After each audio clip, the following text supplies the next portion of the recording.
Hello guys, कैसे हैं आप लोग। ओनली यूपीएससी के इस चैनल पे आप लोगों का बहुत बहुत स्वागत है। तो उम्मीद करता हूँ आपको ये ज्योग्राफी की सीरीज अच्छी लग रही होगी, उपयोगी साबित हो रही होगी। हमने पिछले क्लास में हिमालय के बारे में पढ़ा था। हिमालय के जो रेंजेज हैं ग्रेटर हिमालय के, उसके बारे में पढ़ा था हमने। आज हम लोग लेसर हिमालय के बारे में पढ़ेंगे। तो इससे पहले कि हम आगे बढ़े इस सेशन में, 2 मिनट में हम लोग रिवाइज करेंगे पीछे के जो भी हमने पढ़ा है अब तक। तो सबसे पहले हमने ट्रांस हिमालय के बारे में पढ़ा था। तो ट्रांस हिमालय में ये सब रेंजेस थी और कुछ इसके माउंटेन पीक थे, उनके बारे में हमने पढ़ा था। आपको उम्मीद करता हूँ आपको याद होगा। फिर हम ग्रेटर हिमालय के बारे में पढ़े। ग्रेटर हिमालय यानी कि बृहद हिमालय के बारे में हमने पढ़ा। और बृहद हिमालय के कुछ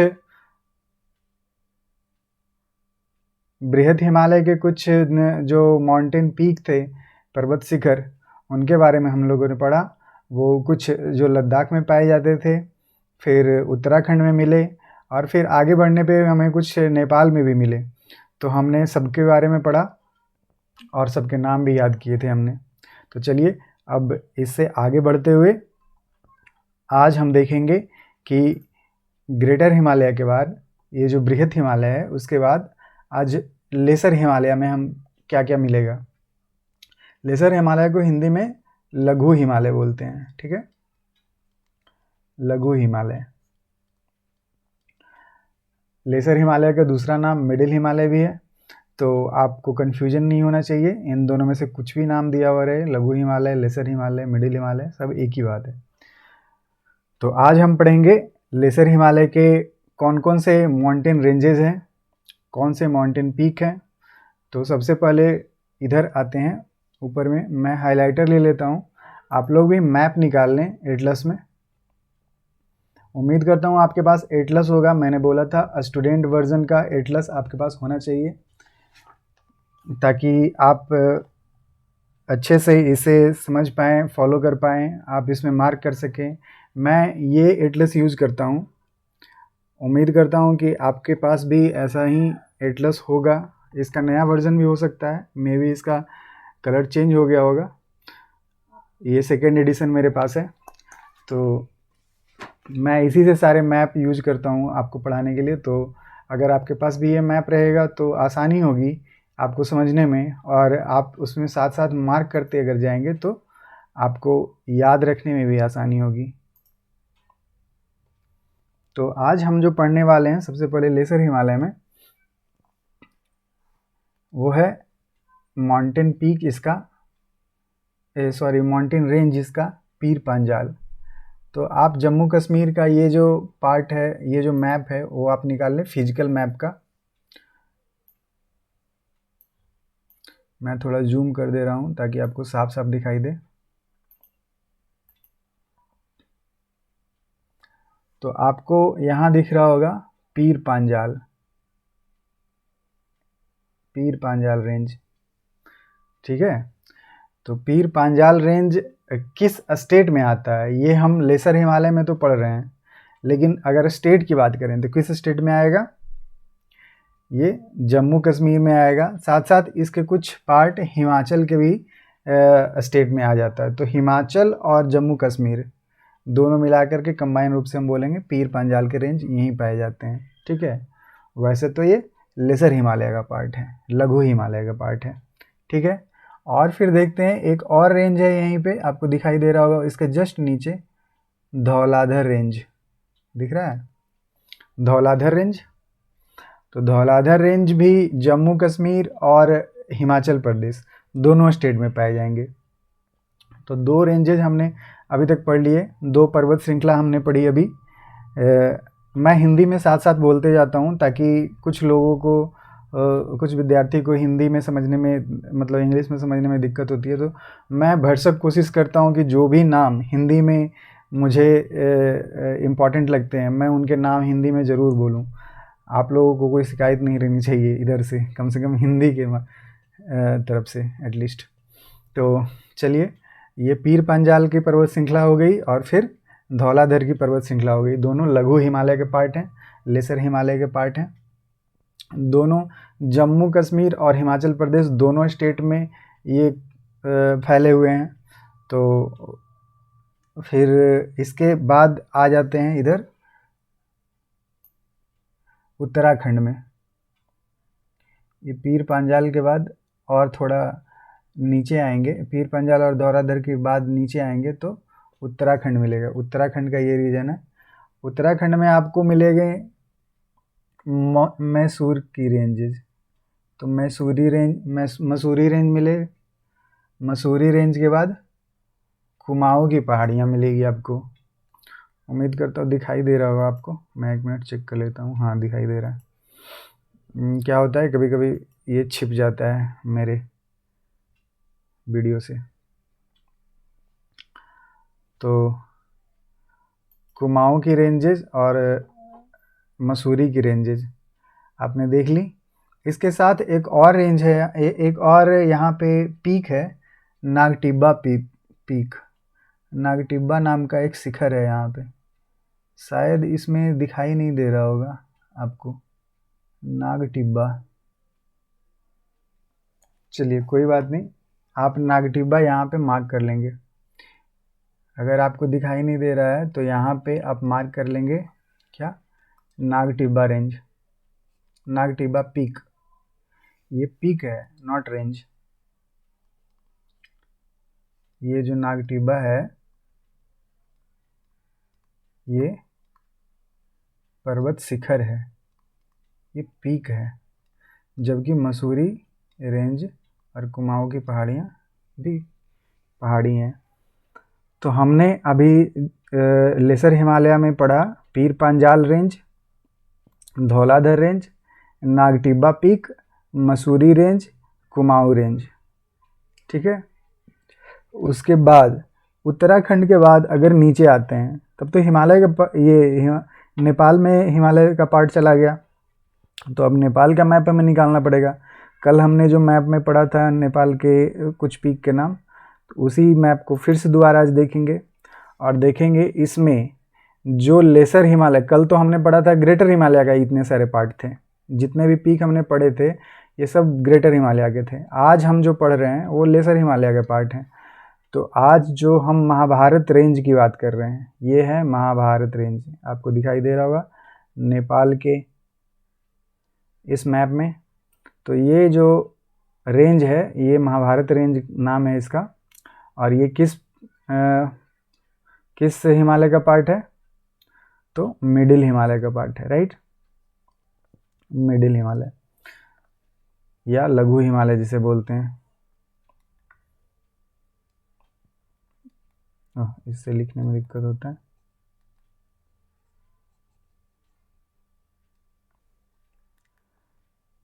तो ये किस हिमालय का पार्ट है, ये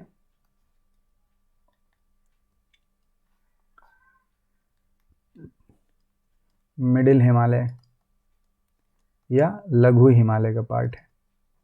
ठीक है। तो ये हो गया अपना लेसर लघु हिमालय। लघु हिमालय में हम क्या क्या पढ़े हमने, तो मैं अब नोट डाउन कर लेता हूँ। हमने पढ़ा अभी लेसर हिमालय, या हिंदी में इसी को बोलते हैं लघु हिमालय। ठीक है। तो लघु हिमालय में हमने पढ़ा, सबसे पहले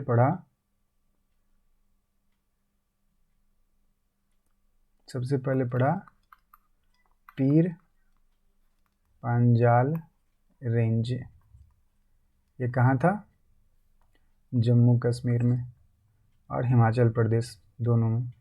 उसके बाद हमने पढ़ा धौलाधर रेंज। ये दोनों कहाँ थे, JNK प्लस हिमाचल प्रदेश। तो ये पार्ट, ये जो दोनों रेंज हैं ये दोनों स्टेट में फैले हुए थे। उसके बाद हमने पढ़ा नागटिब्बा पीक यानी कि नाग टिब्बा का शिखर। फिर हमने क्या पढ़ा नाग टिब्बा के बाद? मसूरी रेंजेज। उसके बाद हमने पढ़ा मसूरी रेंजेस के बाद हमने पढ़ा कुमाऊं की पहाड़ियाँ। तो ये है कुमाऊं की हिल्स। ठीक है। उसके बाद ये जो तीनों हमने पढ़ा था, ये कहाँ था? ये था उत्तराखंड में। ठीक है, ये उत्तराखंड में। और फिर हम चले गए नेपाल की तरफ बढ़ते हुए। तो नेपाल में हमने देखा एक बहुत बड़ी सी रेंज जिसका नाम था महाभारत रेंज। राइट। तो उम्मीद करता हूँ लेसर हिमालय आपको समझ में आया होगा। लेसर हिमालय की इतना ही इम्पॉर्टेंट माउंटेन रेंजेज और पीक थे जो आपको ध्यान में रखने हैं। तो इसके बाद हम और आगे बढ़ेंगे तो शिवालिक के रेंजेज में जाएंगे। तो शिवालिक के रेंजेज अब बहुत ही मतलब स्मूथ हैं, उसमें बहुत सारी पहाड़ियाँ के नाम पढ़ने नहीं हैं। शिवालिक के रेंज एक ही साथ आपको दिखाई देगा इस तरह से। ये यहाँ से इस तरह से फैला हुआ है शिवालिक की रेंज इस तरह से फैला हुआ है। तो इसमें कोई पीक हमें याद नहीं रखना है, कोई माउंटेन रेंज याद नहीं रखना है। एक ही पहाड़ी है जो यहाँ से यहाँ तक फैली हुई है। तो उम्मीद करता हूँ कि आपको हिमालय के सारे लेक्चर समझ आए होंगे। हमने सबसे पहले ट्रांस हिमालय का पार्ट पढ़ा था, सबसे आगे में हमने पढ़ा था ट्रांस हिमालय का पार्ट। राइट, इधर ट्रांस हिमालय था, ट्रांस हिमालय। फिर हमने देखा ग्रेटर हिमालय का पार्ट। ग्रेटर हिमालय में कौन कौन से पहाड़ी थे? ट्रांस हिमालय में कौन कौन से पहाड़ी थे और लेसर हिमालय में कौन कौन से पहाड़ी थे? आपको सबके नाम याद हो गए होंगे। शिवालिक के रेंज में कोई नाम याद नहीं रखना है क्योंकि शिवालिक की रेंज बहुत कंटिन्यूअस है। अगर आप इस तरह से देखें, एनसीईआरटी के बुक खोलेंगे तो एनसीईआरटी के बुक में भी ये मिलेगा कि ये जो शिवालिक की रेंजेज है ये यहाँ से इस तरह से फैला हुआ है, दिख रहा है आपको? शिवालिक की रेंज यहाँ तक इस तरह से। इसके ऊपर हमने देखा था ग्रेटर हिमालय। तो ग्रेटर हिमालय ये है, ग्रेटर हिमालय इस तरह से नेपाल होते हुए इधर जाता है। इसके बीच में कहीं मिडिल हिमालय थी, इसके बीच में मिडिल हिमालय बनाने की कोशिश करता हूँ मैं। इसके बीच में मिडिल हिमालय थी। ठीक है, इस तरह से। और ये सबसे ऊपर ये जो हिस्सा है ये ट्रांस हिमालय का पार्ट था।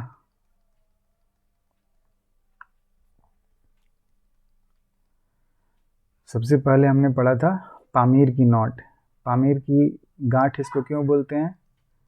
क्योंकि इससे बहुत सारी पहाड़ियाँ शुरू होती हैं। लगभग ऐसा लगता है कि यहाँ से सबका ओरिजिन हुआ है।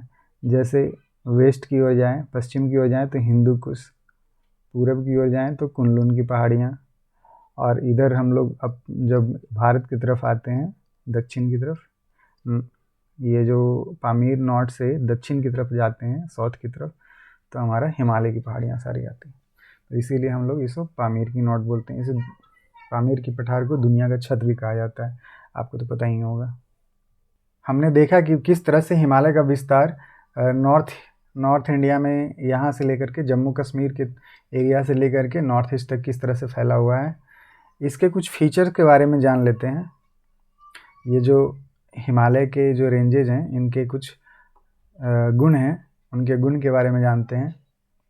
तो अगर हम हिमालय के ये जम्मू कश्मीर की तरफ आते हैं, अपना भारत इस तरह से है, यहाँ से ये जम्मू कश्मीर का एरिया है मान लेते हैं, और ये इधर से फैला हुआ है, इधर नेपाल और इधर ये नॉर्थ ईस्ट का एरिया। तो इधर का जो हिमालय है इसके फीचर कैसे हैं, और इधर का जो हिमालय है इसके फीचर कैसे हैं, इसके बारे में थोड़ा जान लेते हैं। तो इसे कहा जाता है कि ये लोअर एल्टीट्यूड पे है, और इधर का ये जो हिमालय है ये हायर एल्टीट्यूड का है। स्नो लाइन, एक होता है स्नो लाइन। स्नो लाइन क्या है? स्नो लाइन है जब, स्नो लाइन उसे कहते हैं जब कोई भी माउंटेन पे जब सर्दियों के दिन में बर्फ़बारी होती है, तो बर्फ़बारी होगी तो ये इस तरह से जमना शुरू हो जाएगा बर्फ़ इस पे, तो बर्फ़ जमते जमते कहीं तो आएगा, कहीं पे तो रुकेगा। इसके अब यहाँ तक तराई वाले क्षेत्र तक तो नहीं आ जाएगा बर्फ़, ऊपर ही कहीं तो, अब जितनी जो हाइट वाले एरिया रहेंगे वहाँ पे ज़्यादा बर्फ़ गिरेगी, नीचे कम बर्फ़ गिरेगी, और सबसे नीचे बहुत नीचे आएंगे तो बिल्कुल भी बर्फ़ नहीं मिलेगी। तो जो ऊपर इधर बोला जाता है कि इधर की पहाड़ियाँ पे ऊपर ही बर्फ़ रह जाती है, ठीक है, और इधर की पहाड़ियों पे थोड़ा बर्फ़ नीचे तक आती है, तो इसे कहा जाता है लोअर स्नो लाइन, और इसे कहा जाता है हायर स्नो लाइन,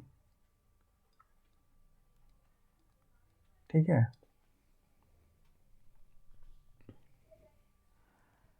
अब हायर स्नो लाइन मतलब यहाँ बर्फ़बारी थोड़ी कम हुई है, लोअर स्नो लाइन मतलब यहाँ बर्फ़बारी थोड़ी ज़्यादा हुई। ऐसा क्यों हुआ? दोनों लगभग इक्वेटर से अगर डिस्टेंस देखें, अगर वर्ल्ड मैप आप ग्लोब देखेंगे तो ग्लोब में आपको दिखेगा इक्वेटर से इसका डिस्टेंस थोड़ा ज़्यादा है, इस वाले पार्ट का डिस्टेंस थोड़ा ज़्यादा है इसके अपेक्षाकृत, ठीक है। ये हमने लैटिट्यूड बनाया है, 2 लैटिट्यूड बनाया है। तो इसी तरह बहुत सारे लैटिट्यूड है ना, तो नीचे जब 0 डिग्री के पास आते हैं तो इक्वेटर मिलता है अपना। तो इक्वेटर से जब नॉर्दर्न हेमिस्फेयर में हम आते हैं तब ज़्यादा पहले कौन मिलेगा? पहले हायर स्नो लाइन वाला मिलेगा पार्ट। तो इक्वेटर पे आपको पता है 0 डिग्री पे सबसे ज़्यादा गर्मी होती है, 0 डिग्री से जैसे जैसे आप दूर जाएंगे वैसे वैसे धूप का मिलना कम होने लगता है।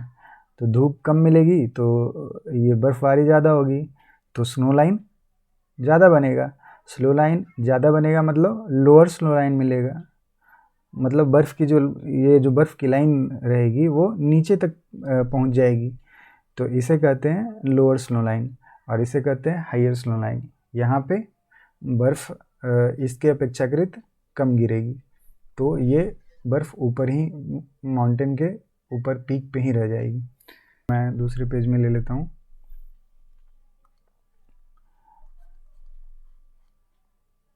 ये मैं दिखा दिया लोअर स्नो लाइन, और ये मैं दिखा दिया higher snow line, lower snow line. इधर लिखते हैं हायर स्नो लाइन, मतलब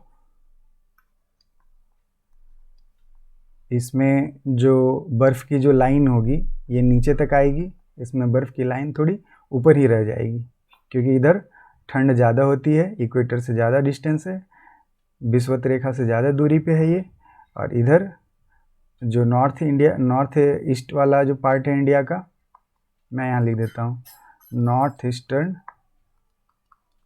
पार्ट ऑफ इंडिया, ये उत्तर पूर्वी भाग है भारत का, और ये नॉर्थ इंडिया, ये उत्तरी भाग है भारत का। तो इधर और क्या फीचर होंगे इसके? ये फार फ्रॉम इक्वेटर होगा, इक्वेटर से विषुवत रेखा से इसकी दूरी अधिक होगी, ये कंपैरेटिवली क्लोजर होंगे टू इक्वेटर लाइन, ये कंपैरेटिवली थोड़े पास होंगे इक्वेटर के, विषुवत रेखा के। Far from equator with respect to, किससे फार होंगे, किसके रिस्पेक्ट में हम देख रहे हैं इसको हम नॉर्थ ईस्ट रीजन के कंपेरिजन में देख रहे हैं, नॉर्थ ईस्ट इंडिया के कंपेरिजन में देख रहे हैं, ठीक है। तो far from equator with respect to north east India. अब ये चूंकि लोअर स्नो लाइन है, फार फ्रॉम इक्वेटर है, विषुवत रेखा से बहुत दूर है, तो यहाँ ठंड ज़्यादा पड़ेगी, तो ठंड ज़्यादा पड़ेगी तो वेजिटेशन कैसा होगा, इस पे पेड़ पौधे कैसे उगेंगे, वेजिटेशन की मात्रा यहाँ कम होगी, यहाँ कंपैरेटिवली वेजिटेशन की मात्रा ज़्यादा होगी, है ना। अब ये विषुवत रेखा से दूर है, तो यहाँ रेनफॉल यानी कि बारिश भी यहाँ कम होगी, यहाँ बारिश ज़्यादा होगी। यहाँ क्यों कम हो रहा है बारिश, क्योंकि लेस मॉइस्चर होता है यहाँ विंड में, है ना, तो यहाँ पे आते आते मॉइस्चर ख़त्म हो जाता है, जबकि यहाँ पे अधिक होने का कारण यही होता है क्योंकि यहाँ पे मॉइस्चर अधिक होता है, मोर मॉइस्चर इन विंड, हवाओं में ज़्यादा मॉइस्चर होता है। यहाँ पे जो पहाड़ होते हैं, माउंटेन होते हैं, वो बहुत स्टीप होते हैं, बहुत खड़े होते हैं। यहाँ पे जो पहाड़ होते हैं एकदम सीधे खड़े होते हैं, ज़्यादा आपको इस तरह से दिखेंगे पहाड़, जबकि यहाँ पे थोड़े लेस स्टीपर होते हैं, लेस स्टीपर माउंटेन होते हैं। यहाँ पे पहाड़ थोड़े इस तरह से ऐसे मिलेंगे, फैले हुए, ज़्यादा खड़े नहीं रहेंगे, ठीक है। यहाँ पे बहुत खड़े रहेंगे।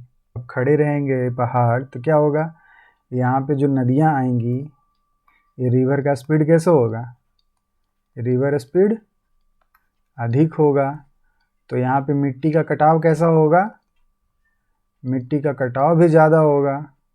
यहाँ पे रिवर स्पीड कम रहेंगी, मिट्टी का कटाव थोड़ा कम होगा, ठीक है। मिट्टी का कटाव ज़्यादा होने से क्या होता है, मिट्टी का कटाव ज़्यादा होने से ही प्लेन बनते हैं। तो आपने पढ़ा होगा गंगेटिक प्लेन है इधर के रीजन में, गंगेटिक प्लेन नॉर्थ इंडिया के रीजन में गंगा का प्लेन है, आपने पढ़ा होगा।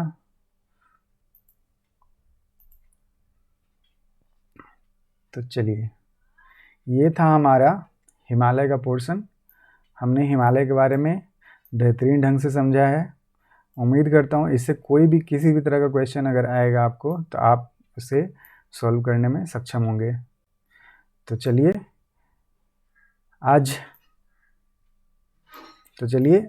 आज यहीं तक रखते हैं।